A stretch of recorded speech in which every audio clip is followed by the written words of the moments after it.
Hi అండి అందరికీ welcome to my channel. This is Keerthi. So ఈరోజు ఏంటంటే మనకి ఇంట్లో కుక్ చేసుకోవడానికి ఏ వెజిటేబుల్స్ లేనప్పుడు సింప్లీ టేస్టీగా ఒక రెసిపీ అయితే చేసేద్దాం.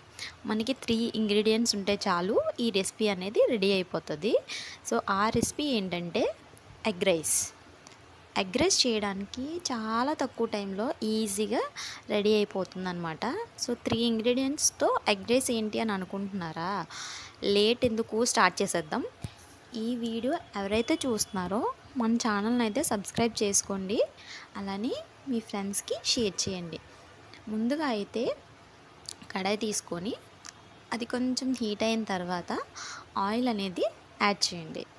ఆయిల్ కొంచెం వేడెక్కిన తర్వాత అందులో మనం చిన్నగా కట్ చేసుకున్న tomato and green chilli and onion, ఈ 3 చిన్న చిన్న పీసులుగా కట్ చేసుకుని ఉంచుకోవాలి. సో ఆయిల్ వేడెక్కిన తర్వాత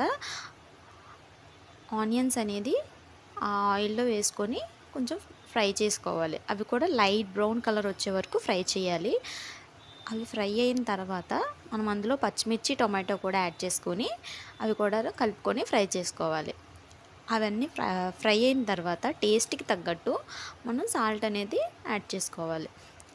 సాల్ట్ యాడ్ చేసిన తర్వాత బాగా కలపాలి, లేదనుకుంటే అక్కడక్కడే మనకి టేస్ట్ అనేది పోతుందన్నమాట. సో అలాగే కొద్దిగా పసుపు వేసుకొని ఫ్రై చేయాలి. ఈ ఆనియన్, టొమాటో, చిల్లీ ఉంటే ఈజీగా ఎగ్ రైస్ అనేది టేస్టీగా ప్రిపేర్ చేసుకోవచ్చు. వీటితో ఏం టేస్ట్ ఉంటుంది అనుకోకండి, ఒకసారి ట్రై చేసి చూడండి, మీకే తెలుస్తుంది. నేనైతే 2 ఎగ్స్ తీసుకుంటున్నాను ఈ ఎగ్ రైస్ చేయడానికి, ఎందుకంటే నాకు రైస్ క్వాంటిటీ బట్టి నాకైతే 2 ఎగ్స్ సరిపోతుంది, మా రైస్ క్వాంటిటీ బట్టి. సో మీరు కూడా రైస్ క్వాంటిటీ బట్టి తీసుకోండి. నేనైతే ఆనియన్ అండ్ టమాటో వేసాను కాబట్టి మనకి గ్రేవీ టైప్లో వస్తుంది, దానివల్ల రైస్ అనేది ఎక్కువ కలుపుకోవచ్చు మనం. సో నార్మల్గా అయితే 2 ఎగ్స్ అయితే సరిపోవు. సో మీరైతే చూసుకొని యాడ్ చేసుకోండి క్వాంటిటీ బట్టి. సో 2 ఎగ్స్ వేసిన తర్వాత ఎగ్ స్మెల్ పోయే వరకు light yellowish colour, light brown colour వచ్చే వరకు ఫ్రై చేసుకోవాలి. అలా చేసిన తర్వాత నేనైతే గరం మసాలా యాడ్ చేస్తున్నాను. సో చికెన్ మసాలా ఉన్నా కూడా పర్వాలేదు, రెండిట్లో ఏదున్నా కూడా బాగుంటుంది. సో నా దగ్గర అయితే గరం మసాలా ఉంది, సో అది అయితే నేను యూజ్ చేస్తున్నాను. తర్వాత 2 టేబుల్ స్పూన్స్ కారం అయితే వేసుకోవాలి. అది కూడా స్పైసీగా తినే వాళ్ళే వేసుకోవచ్చు.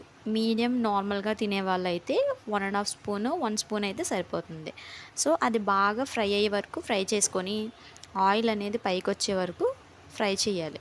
ఆయిల్ అలా పైకి వచ్చిందంటే మ్యాక్సిమం మనకి చాలా ఫ్రై అయినట్టే. ముందుగా వండిన రైస్ ఉంటుంది కదా, మనం ఆ రైస్ అయితే కొంచెం పొడి పొడిగా వండుకోవాలి. అలా వండటం వల్ల రైస్ అనేది కలిసిపోకుండా టేస్టీగా వస్తుంది అనమాట. పొడి పొడిగా ఉంటే మనకి ఫ్రైడ్ రైస్ తిన్న ఫీలింగ్ అనేది వస్తుంది, లేదంటే రైస్ అంతా కలిసిపోయి అంత టేస్ట్ అనేది రాదు. ఆ రైస్ని అయితే కలిపేసుకుందాం. ఇప్పుడు ఇందులో రైస్ వేసాక కింద మాడిపోకుండా తిప్పుతూ కలుపుకోవాలి ఫస్ట్, ఎందుకంటే మనం రైస్ వేస్తున్నప్పుడే కలుపుతూ తిప్పాలి, లేదంటే కింద మాడిపోతూ ఉంటుంది కాబట్టి ఆ టేస్ట్, ఫ్లేవర్ అనేది మారిపోతుంది. సో అలా కలుపుతూ కొంచెం రైస్కి ఫ్లేవర్ కలిసే వరకు కలుపుతూ ఉండాలి. అంతేనండి, కొంచెం సేపు ఫ్రై చేస్తే ఎగ్ రైస్ అయితే రెడీ అయిపోతుంది. ఇంకా వేడి వేడిగా ప్లేట్లో పెట్టుకొని ఆనియన్స్ చిన్న చిన్నగా కట్ చేసుకొని ఎగ్ రైస్లో కలుపుకొని తింటే ఆ టేస్టే వేరు. ఇలానే ఏ ఇంగ్రీడియంట్స్ లేనప్పుడు ఇలా ట్రై చేసి చూడండి, super and simply egg rice అయితే రెడీ అయిపోతుంది. సో ఈ వీడియో అయితే మీకు నచ్చినట్లయితే లైక్ చేసి సబ్స్క్రైబ్ చేసుకోండి, అలానే మర్చిపోకుండా మీ ఫ్రెండ్స్కి షేర్ చేయండి. Thank you for watching my videos. Thank you all.